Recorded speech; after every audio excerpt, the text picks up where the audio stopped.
I am back with another nuclear update on what is going on with Lochan Nowacki and Whitney Adebayo. So tonight, he has posted a very, very damning video where he is shaming Whitney, ultimately doubling down on everything he said ahead of this massive High Court legal round. Now, you'll have to excuse my house. It's absolutely filthy. I don't have a cleaner. I can't afford one.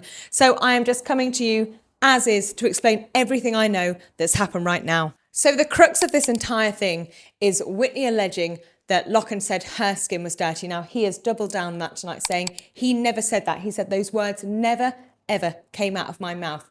He also accuses Whitney of misrepresenting the truth, of twisting the narrative, to put it in his words. He also doubles down on the fact that his friends aren't racist.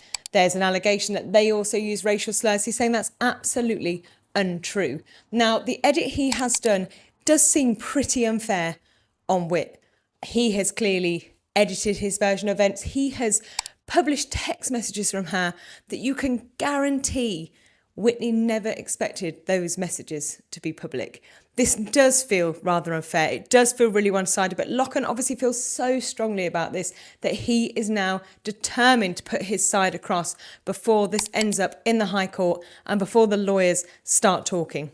Now, reading between the lines, there is a moment in this video where Lochan appears a bit bitter because he comes out and talks about Whitney outing him for having a hair transplant. He says, "That was my secret. I didn't want people to know it, and you outed me to the world for having a hair transplant." There are parts of this story now that are starting to unwind, unravel, that are becoming...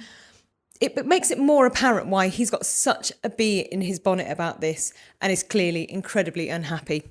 In his closing statement, Lochan has said again, "I don't wish to do Whitney harm." Now, I can't quite believe you in that statement, Lochan. I think you know what you've done tonight is pretty damaging. You, I assume, in your opinion, giving Whitney a taste of her own medicine. You feel very aggrieved by what she's done.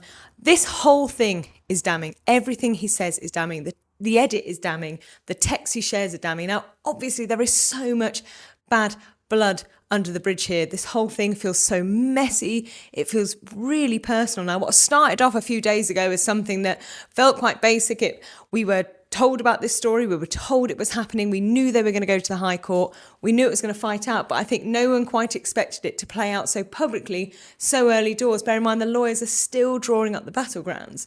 This whole thing feels incredibly tough, and I think it's only going to get more interesting as the days go on. I think we're all now waiting, I am certainly, to hear what Whitney's going to say. But yeah, for now, he's doubled down. He says, "I don't want to do her any harm." I absolutely can't believe that, because the 22-minute videos I've just watched are very harmful, and you are pushing that narrative so hard, Lochan. It's wild. I think now the ball is in Whitney's court and we have to see what she's going to say.